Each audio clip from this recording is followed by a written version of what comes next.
kasih Tuhan buat pagi hari ini. Inilah persembahan hidup kami bagi Engkau Tuhan.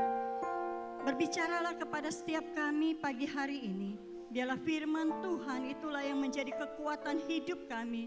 Untuk kami boleh terus menjadi pemenang dalam kehidupan ini. Terima kasih Tuhan, terima kasih berkat-Mu turun atas setiap kami yang ambil bagian pelayanan pagi hari ini. Yang tidak kami sebutkan satu persatu, tapi kami percaya Tuhan perhitungkan kembali setiap kami yang mengambil bagian pelayanan. Berkati juga jemaat-Mu yang sudah hadir maupun mereka yang tidak bisa hadir pagi hari ini. Kami percaya Tuhan, Engkau juga perhitungkan kembali setiap apa yang sudah kami berikan pagi hari ini. Tuhan, kami menyerahkan hidup kami, khususnya hati kami pagi hari ini. Untuk Tuhan berbicara, untuk Tuhan taburkan benih, sehingga benih itu boleh bertumbuh, berakar dan berbuah. Terima kasih Tuhan, terima kasih. Kami serahkan ibadah kami pagi hari ini ke dalam tangan kasih-Mu. Di dalam nama Tuhan Yesus kami berdoa. Amin. Berikan kemuliaan yang meriah buat Tuhan kita Yesus Kristus. Sebelum duduk kembali boleh lihat kiri kanannya. Sarangnya yuk. Semangat. Coba bilang, semangat. Ya, sudah silakan duduk Bapak Ibu. Ya, terima kasih buat yang pelayanan pagi hari ini. Boleh kembali ke tempat duduk. Masih musim libur ya. Udah selesai Bapak Ibu. Ya, tepuk tangan sekali lagi dong. Ya, biar semangat. Karena semangat untuk bangun pagi. Buat Bapak Ibu yang anak-anaknya sekolah ya. Jadi pagi hari ini saya melihat wajah-wajah yang luar biasa. Saya percaya jika bukan Tuhan yang di dalam kehidupan kita percaya kita nggak ada sampai hari ini. Amin. Amin. Semua karena Tuhan yang luar biasa hadir dalam hidup kita. Ya, jadi pagi hari ini saya mau bagikan firman Tuhan buat kita yang saya ambil dari kitab 2 Timotius, sebuah nasihat Rasul Paulus kepada Timotius.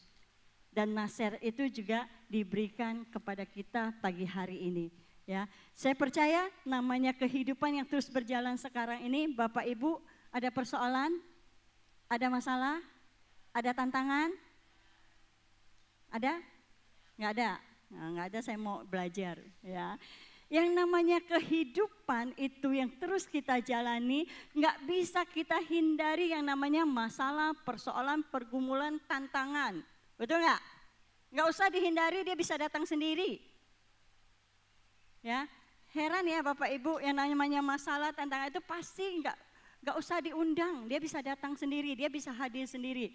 Nah, bukan masalah kedatangan persoalan atau tantangan ini yang datang dalam kehidupan kita, yang jadi persoalan adalah bagaimana kita mempertahankan iman kita di dalam Tuhan. Amin.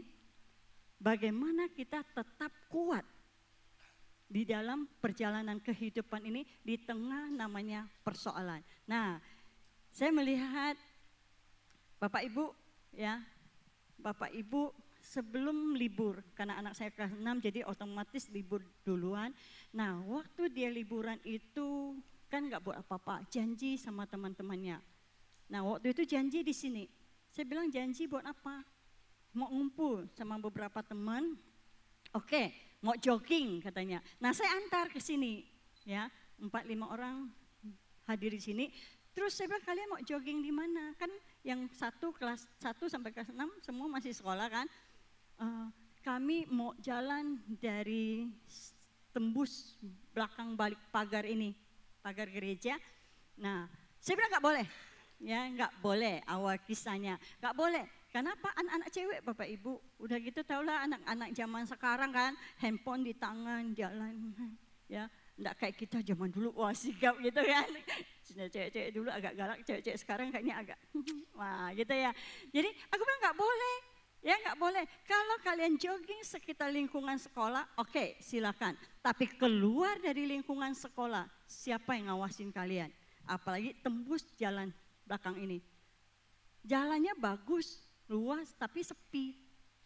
Sepi, tembus ke Untan kan lumayan. Oke, saya temanin. Hari pertama, kedua, ketiga, keempat, temanin. Sampailah satu hari Nah, ini tidak tahu diri bahwa secara manusia kekuatan kita itu ada masalah gitu kan. Nah, jogging-jogging ternyata sekali lihat kami bawa anak-anak itu udah jalan 3 kilometer dari alun-alun waterfront. Nah, degil memang satu manusia nih ya. Jadi saat berhenti kami mau pulang, ini ada tempat yang agak tinggi gini, agak tinggi lagi. Saya loncat Bapak Ibu. Saya loncat.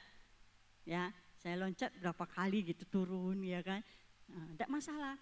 Nah, besokannya masalah. Tiba-tiba kaki saya sakit, demam saya. Gak bisa tekuk Bapak Ibu. Ya, persoalan jadinya. Persoalan sampailah satu hari udah diurut, udah di fisioterapi. Bukan lama loh Bapak Ibu. Ya, berjalanlah, pokoknya intinya berjalan. Saya bilang, pada saat saya berjalan saya jadi lemah. Jujur, manusia saya lemah. Ya, saya ngalami sebuah titiknya, kok saya jadi kayaknya nggak efektif, nggak maksimal. Ya, naik tangga susah, tekuk susah, gitu kan? Kok jadi gini, gitu loh. Akhirnya udah selesai. Waktu saya lagi selesai, saya lagi merenung. Saya bilang, Tuhan, ampuni saya yang tidak tahu diri. Yalah, udah gitu kan. Tak tahu diri masih loncat gitu lah. Saya ampuni saya. Nah, waktu saya katakan ampuni saya, tiba-tiba Tuhan katakan apa? Kualitas. Kan kita pas lagi bicara tentang kualitas. Kualitas hidup orang percaya itu adalah menjadi kuat. Kamu tidak akan tahu kamu kuat kalau tidak diizinkan persoalan. Nah, saya bilang, oke Tuhan, saya terima. Nah, firman itulah datang sama saya bagikan pagi hari ini Bapak Ibu. Saya tidak tahu apa yang menjadi persoalan Bapak Ibu pagi hari ini. Mungkin hanya dari main-main jadi persoalan ya. Saya bilang, itu main-main aja gitu loh ya. Bahwa anak-anak happy-happy akhirnya bisa ngalamin sebuah persoalan yang berkepanjangan. Tapi saya percaya Tuhan memperlihatkan bahwa Tuhan tidak pernah tinggalkan kita. Karena itu kita perlu hidup dari ini Bapak Ibu.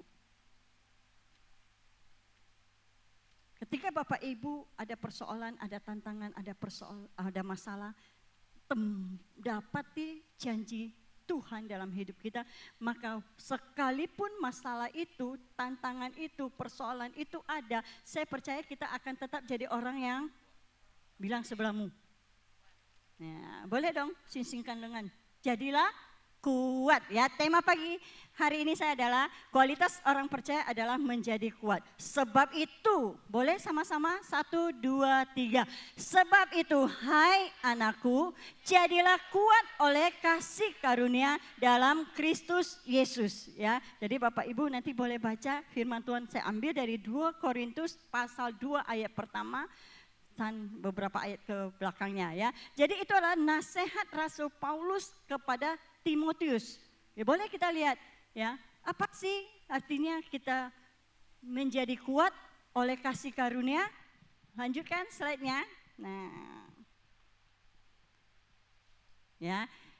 Jadilah kuat oleh kasih karunia di dalam Kristus Yesus. Sebenarnya satu kalimat itu sudah jelas bahwa kekuatan kita bukan dari kemampuan kita. Amin. Ya, jadi berarti bersandar penuh kepada kekuatan yang berasal dari Tuhan. Ingat loh Bapak Ibu, ada kekuatan lain selain kekuatan dari Tuhan Yesus. Karena itu yang kita perlukan adalah kita pahami, kita kenali adalah bersandar kepada kekuatan yang datang dari Tuhan. Karena apa? Tidak ada lagi kekuatan yang melebihi kekuatan Tuhan. Hanya Tuhan yang punya kekuatan yang luar biasa. Maka itu Bapak Ibu kita perlu apa? Dekat dengan sumber. Ya, yang lain bisa memberikan kita kekuatan tapi sementara. Ya, kekuatan mereka kata orang di atas langit masih ada langit. Kalau Tuhan sudah mengatasi langit di atas langit. Amin. Ya, jadi pengertian jadilah kuat oleh kasih karunia di dalam Kristus Yesus berarti kita bersandar sepenuh-penuhnya kepada kekuatan yang berasal dari Tuhan dan bukan kekuatan fisik atau kemampuan kita sendiri. Amin.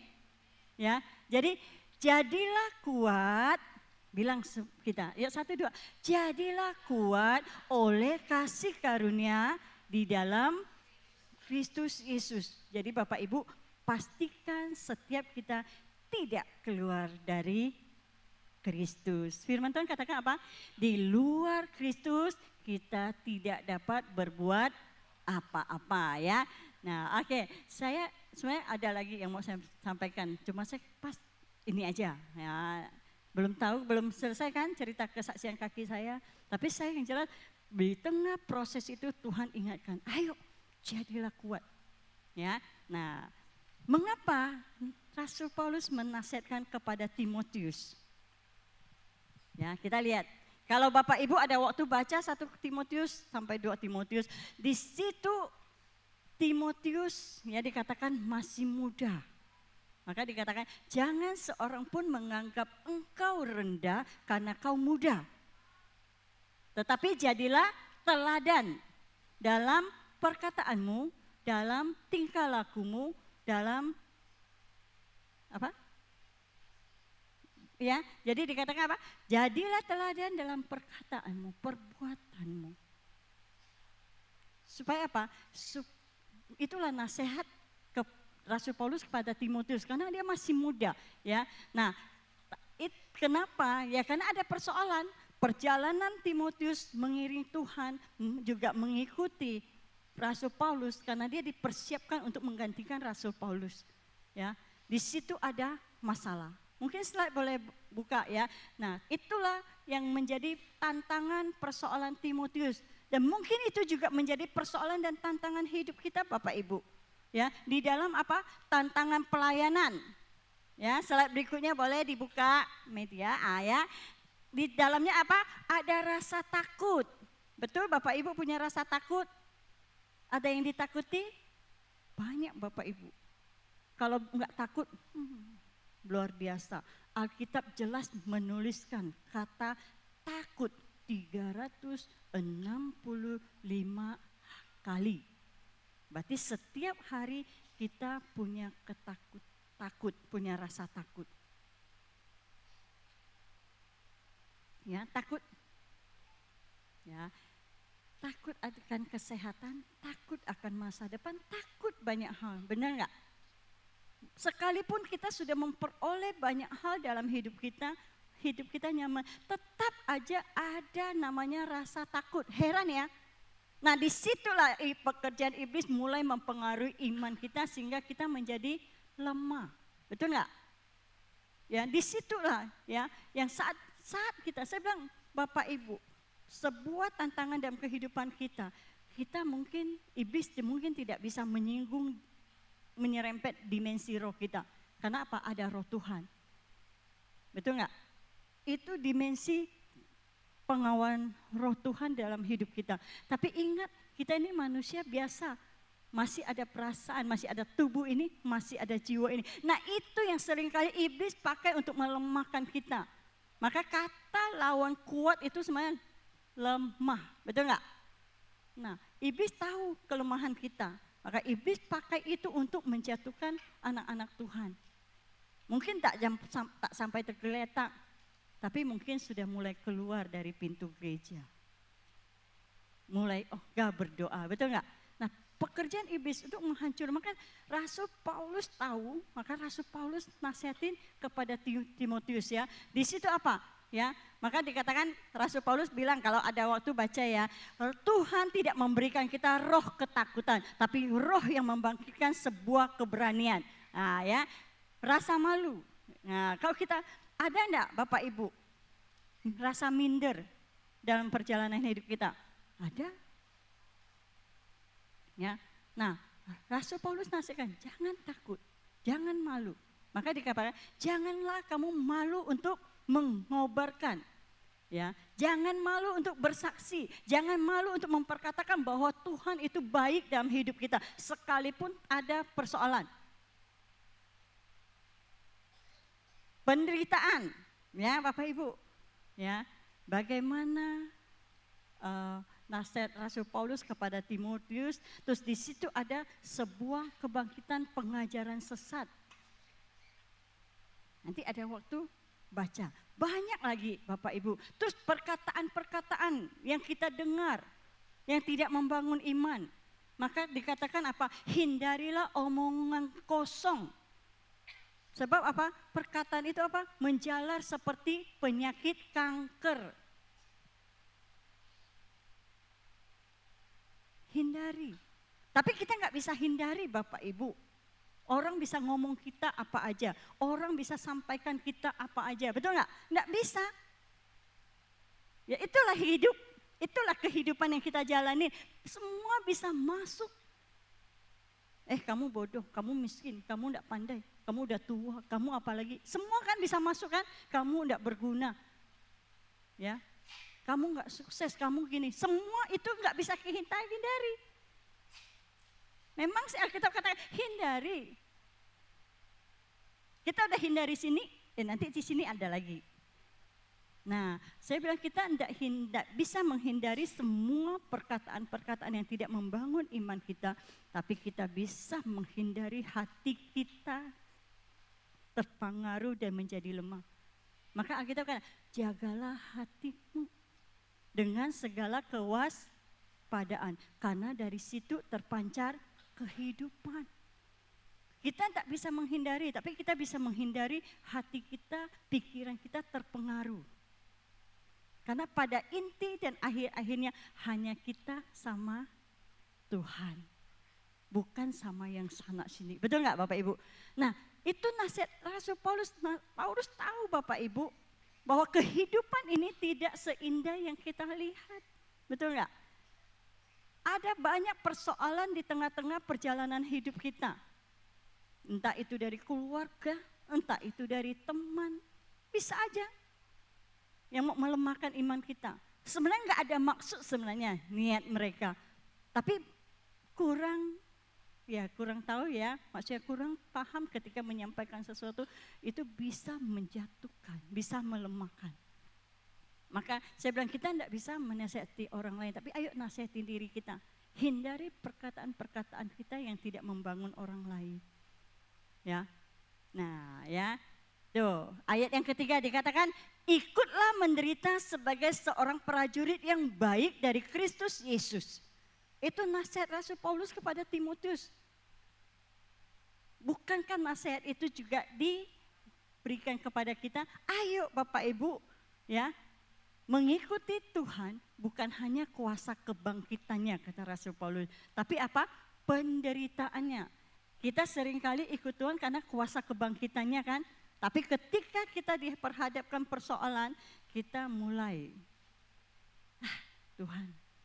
Padahal Tuhan katakan, Rasul Paulus katakan, ya yang ingin aku kenal bukan cuma kuasa kebangkitan, tapi penderitaannya.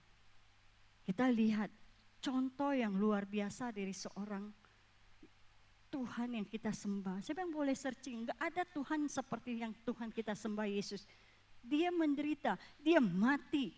Ya, mati di atas kayu salib. Kita belum mati Bapak Ibu. Kita cuma hanya diminta matikan apa? Sedikit perasaan kita. Itu kadang-kadang kita aja sudah tidak terima. Betul enggak Bapak Ibu? Nah, mulai hari ini ayo kita belajar. Belajar menjadi kuat seperti apa? Timotius. Ya. Bagaimana menjadi kuat? Kita lihat perumpamaan Rasul Paulus kepada Timotius. Ya, dikatakan apa? Ikutlah menderita sebagai seorang prajurit yang baik. Bapak Ibu tahu prajurit?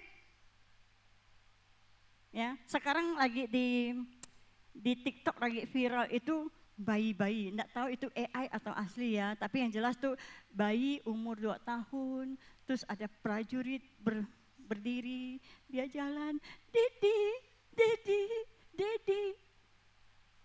Saking mungkin dia mungkin ya, karena kita tahu yang namanya prajurit dia harus siap sedia, betul nggak? Nah mungkin dia habis menikah, udah gitu dia tinggalkan istrinya pergi 2 tahun di medan perang, pulang anaknya udah usia 2 tahun. Nah waktu dia datang dia tidak bisa mengenali mana ayahnya, betul nggak?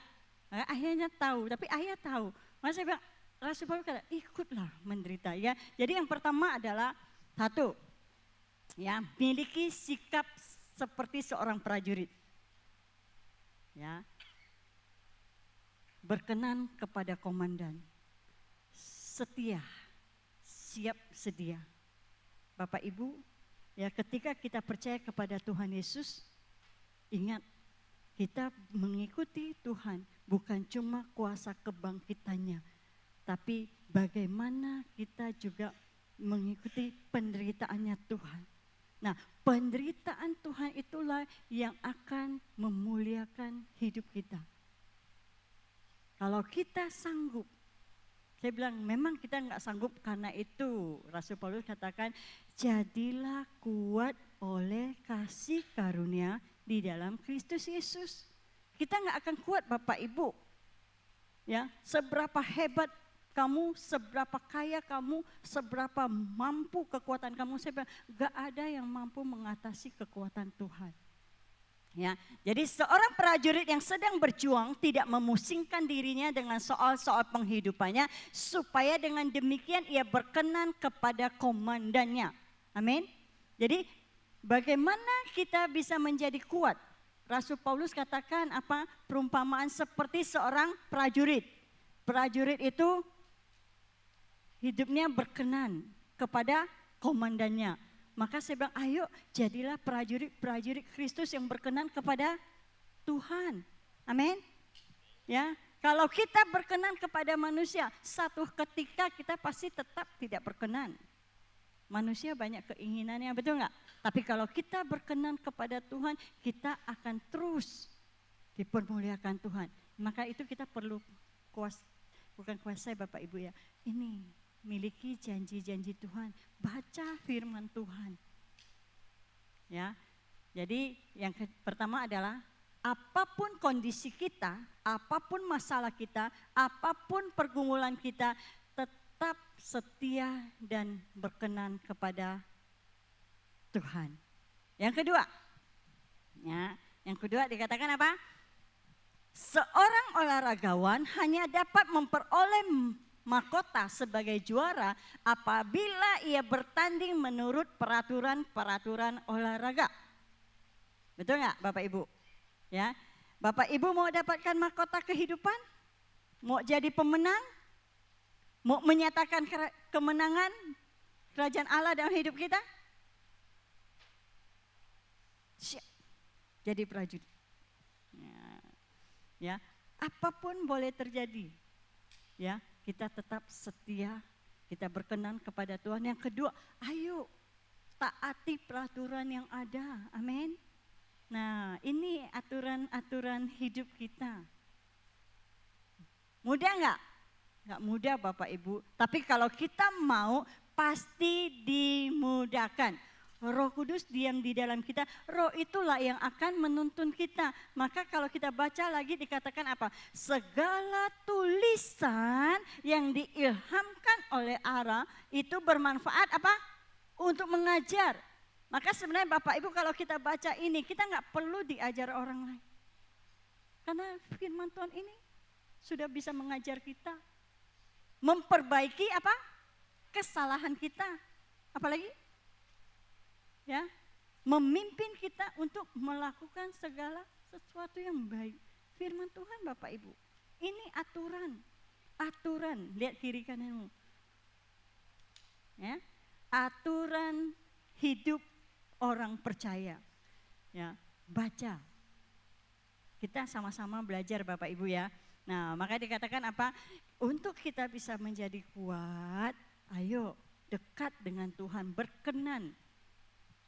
Ya, setia. Sekalipun ada proses. Yang kedua, ayo taati peraturan. Disiplin. Belajar. Baca ini. Enggak bisa baca kan? Audio. Nah, saya selalu katakan audio, ya. Nah, udah audio enggak bisa. Oh, saya bilang udah, Roh Kudus yang akan tolong kita. Ya. Enggak bisa baca. Enggak apa-apa. Audio. Luar biasa, Tuhan tuh luar biasa Bapak Ibu. Sampai hal-hal kehidupan dunia ini Tuhan rancangkan sebenarnya. Hanya sering kali kita salah menggunakan, betul nggak? Sebenarnya kalau kita bisa memanfaatkan media, itu luar biasa. Makanya saya bilang anak-anak saya, aduh kenapa kamu hanya bisa nonton TikTok, scroll, lihat main game. Sebenarnya banyak yang bisa membantu kita untuk menambah pengetahuan kita. Betul nggak? Ini. Maka kalau kita salah gunakan persoalan, kalau kita bisa menggunakan, dia sangat menolong kita. Ya. Tapi lebih dari itu ini. Nah, udah kita baca tak bisa, kita dengar, nah tak bisa, satu. Makanya saya bilang, berbahagialah engkau yang percaya kepada Tuhan, karena Tuhan memberikan Roh Kudus sebagai penolong. Kalau sampai baca tak bisa, mendengar tak bisa, Roh itu yang diam di dalam batin kita itu akan menolong kita. Amin. Yang ketiga, nah ya, tadi apa? Prajurit. Yang kedua, olahragawan ya. Jadi latih ya, maka nasihat Rasul Paulus katakan kepada Timotius, latihlah dirimu beribadah. Bapak Ibu kalau ada waktu baca ya 1 Timotius sampai 2 Timotius. Latihlah dirimu beribadah. Kenapa ibadah? Enggak kepada yang lain. Karena ibadah itu pasti akan hanya berbicara kita tentang Tuhan. Karena latihan badani terbatas gunanya. Ya kalau kamu mau jadi petinju pasti kau latihannya di situ kan tinju. Nah, terbatas. Ya kalau kamu hanya mau bina ragawan ya sampai di situ terbentuk otot ya. Tapi kalau kita melatih ibadah ya dikatakan berguna untuk sekarang maupun yang akan datang. Kenapa? Kenapa? Karena hidup kita tidak hanya di sini Bapak Ibu. Ada satu kehidupan di sana. Kita seringkali tidak lupa. Kita hanya tahu oh nanti mati aja, tapi lupa kalau itu masih ada yang harus kita pertanggungjawabkan. Bapak Ibu ya. Ya, jadi yang pertama jadi prajurit, yang kedua jadi olahraga. Mau jadi juara, mau jadi pemenang, ayo taati aturan-aturan Tuhan. Amin. Nah, yang ketiga, seorang petani yang bekerja keras haruslah yang pertama menikmati hasil usahanya, betul? Ya, jadi di situ apa? Rajin, tekun, bekerja keras. Bapak Ibu, ini harus dibangun. Ini tidak mudah, maka Rasul Paulus paham sekali. Maka dikatakan, ayo Timotius latih dirimu. Jangan takut sebab Tuhan tidak memberikan roh ketakutan. Ayo jangan malu untuk bercerita tentang Tuhan. Jangan malu. Saya bilang di saat kondisi sekarang siapa yang kita harapkan Bapak Ibu? Gak ada. Harapan kita, pengharapan kita hanya ada di dalam Tuhan. Amin. Amin Bapak Ibu. Karena itu ayo bangun. Jadilah kuat di dalam kasih karunia. Nah untuk kasih karunia kita perlu dekat dengan Tuhan. Karena Tuhanlah sumber kasih karunia itu dalam hidup kita. Amin. Ya, jadi pertama untuk kita bisa jadi kuat, belajarlah seperti prajurit. Prajurit adalah orang yang selalu siap, selalu berusaha apa? Berkenan. Ya. Kalau disuruh, sana, siap Pak. Ya kan? Kalau kita apa? Nanti dulu. Kalau anak saya sekarang, sabar Mi, sabar. Orang mau cepat, sabar. Betul nggak? Sabar. Bentar Bami, bentar. Nah, sekarang, kalau jadi prajurit, kamu ke sana, siap komandan, jalan. Angkat itu batu. Nggak bisa. Dan dia nggak bilang nggak bisa loh ya, prajurit ya. Dia datang dulu sampai sana. Makanya lembar slide pertama tuh tembok. Hancurkan tuh tembok. Dia nggak bilang nggak bisa, dia sampai ke sana. Dia langsung balik lagi. Komandan, tak sanggup. Nah, komandan bilang, kirim pasukan. Sebentar ya, jebol, ya kan? Tapi kalau kita seringkali, bentar, sabar. Bentar Bami. Saya bilang kalau bentar lagi ketinggalan kita semua. Mungkin karena saya orangnya sangat cepat ya, itu saya. Ya, jadi kalau suka sebentar, aduh, udah saya bilang prinsipnya satu kali jalan, bentar, sabar. Ya, saya bilang bagaimana kita bisa mengalami sesuatu di dalam Tuhan kalau kita dipanggil atau diminta sabar Tuhan. Tuhan bilang ya. Nanti waktu kita minta, Tuhan bilang, sabar. Sabar, ya kan? Udah kita, Tuhan tolong, Tuhan bilang, sabar ya. Yang kedua, olahragawan. Ayo, taati peraturan. Ya, memang tidak mudah mentaati peraturan. Peraturan dibuat selalu untuk dilanggar, betul nggak? Selama tidak ada persoalan, saya bilang itu lampu merah, kau terobos tak apa-apa kok, selama tidak ada masalah. Tapi kalau ada masalah kamu baru tahu, kita baru tahu ternyata itu, ya kan?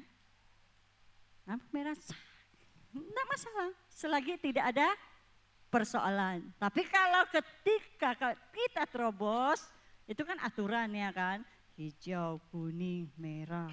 Nah, ketika kita terobos, terjadi baru sadar salah, terlambat sudah, karena sudah inna ilahi wa inna ilahi rajiun. Ya? Maka saya bilang ayo belajar, kita taati aturan, baca firman Tuhan sebagai penuntun hidup kita, amin. Ya, dan disiplin latih. Baca ini tak mudah.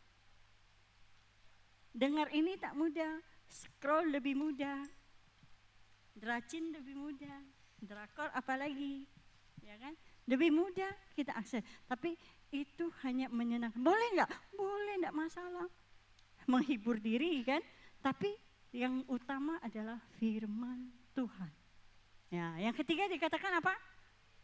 Seorang petani, ayo rajin ke gereja. Amin. Amin. Itu perlu kerajinan ya. Kalau turut perasaan pun tak mau tidur siang-siang. Betul enggak? Makanya saya bilang jemaat yang jam 8 boleh tepuk tangan, luar biasa.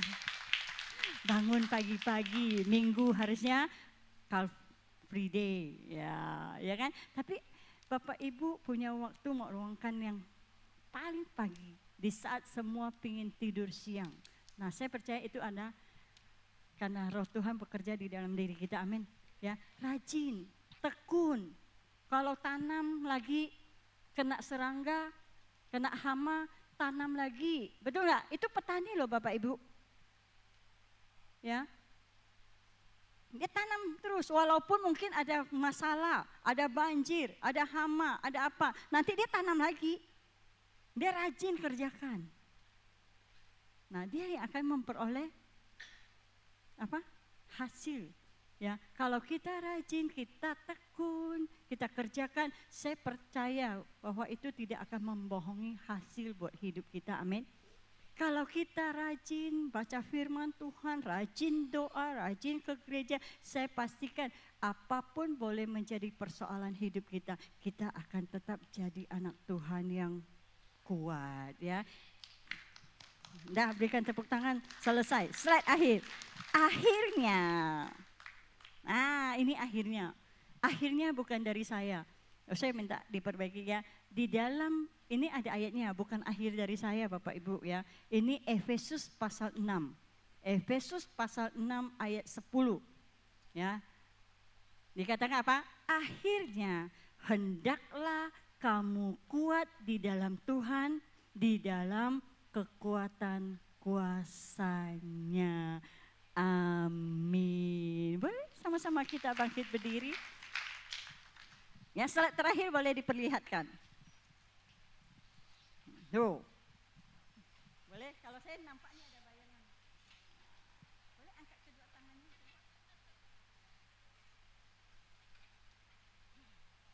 Jadilah kuat.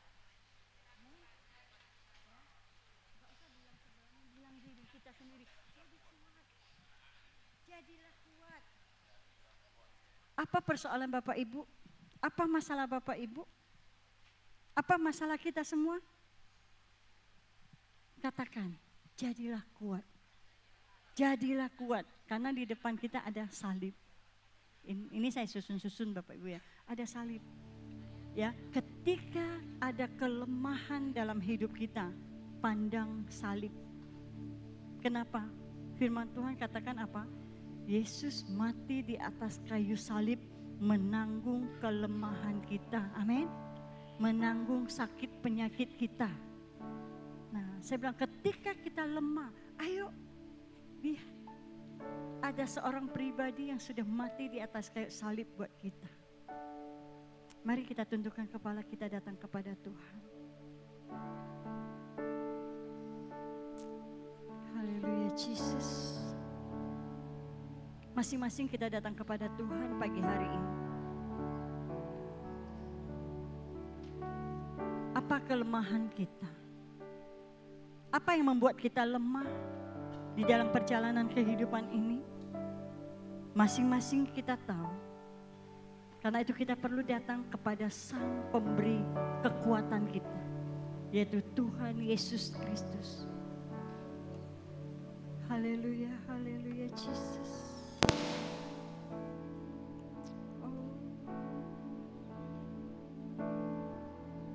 Mungkin saat ini engkau mengalami sebuah kelemahan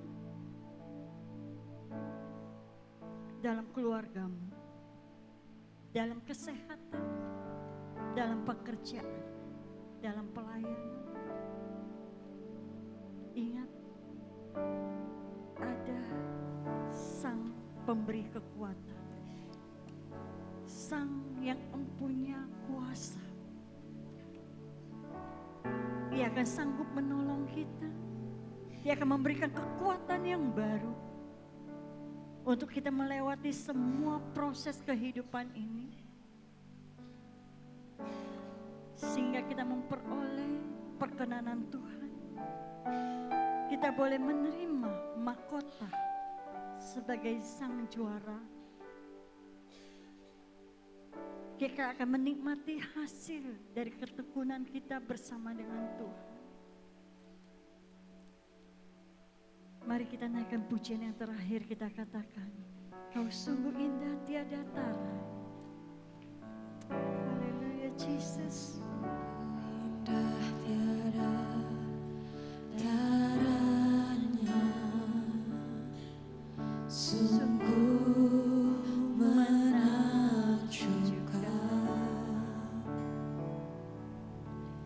sungguh ajar untuk dimengerti,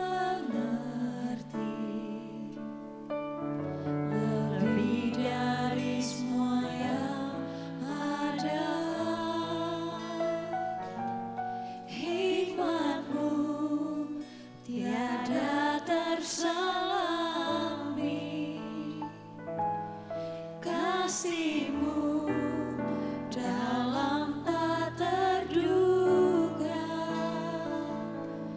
Kau sungguh indah tiada taranya, Mulia dan mulia dan berkuasa. Mari kita katakan hormat akan Hormat akan Engkau, ku kagum hormat akan Engkau. Kau Allah yang layak dipuji, ku kagum akan Engkau. kagumi Allah yang memberikan sumber kekuatan bagi kita. Amin. Tuhan melepaskan kita, membebaskan kita dari semua yang kita alami. Tuhan memberikan kita kekuatan yang baru. Tuhan menambahkan semangat yang baru dalam diri kita, menjadi anak-anak Tuhan yang luar biasa, menjadi pemenang untuk menyatakan kemenangan.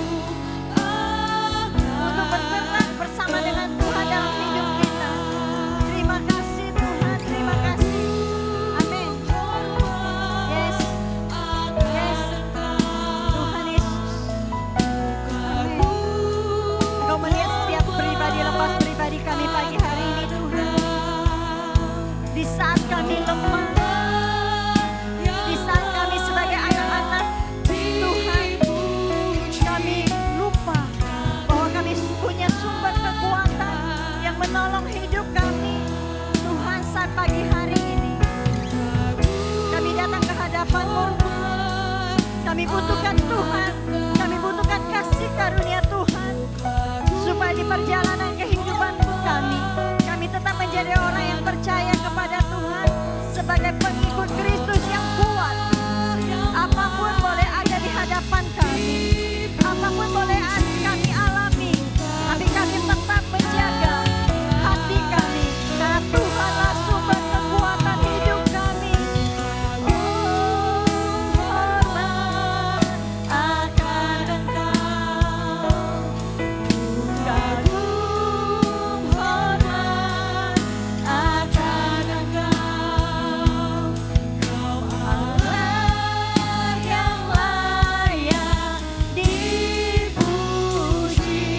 Ku kagum akan Engkau. Bapak Ibu yang dikasihi Tuhan, serahkanlah hidupmu kepada Tuhan.